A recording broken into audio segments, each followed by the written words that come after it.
Alors, l'examen de ce projet de loi commence demain. Le piège pour la NUP, ça peut être de à la fois vouloir plus pour les Français et à la fois aussi de rejeter des avancées pour les Français. Est-ce que vous ne risquez pas d'apparaître pour des bloqueurs au vu des classes qui en ont le plus besoin? Pas du tout. Nous avons été élus sur un programme de changement radical, de changer le pays et de répondre à l'urgence sociale.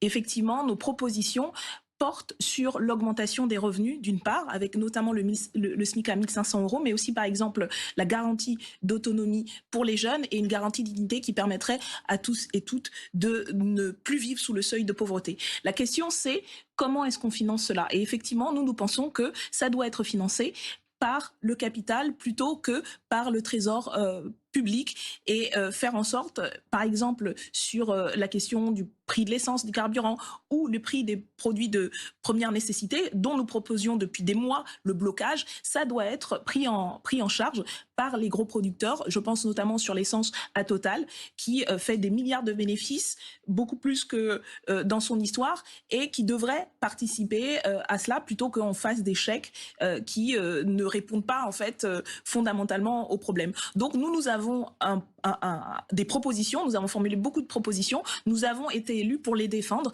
et nous le ferons. Ce n'est pas un piège. Aujourd'hui, le blocage dans ce pays, c'est le gouvernement qui continue à mener sa politique que nous pensons en dessous de la situation en matière sociale, mais aussi en matière écologique et du point de vue démocratique. Et donc, nous défendrons les idées pour lesquelles nous avons été élus et à la majorité qui n'est plus majoritaire aujourd'hui, qui est minoritaire, d'en tenir compte si elle veut véritablement répondre à l'urgence sociale. Merci beaucoup.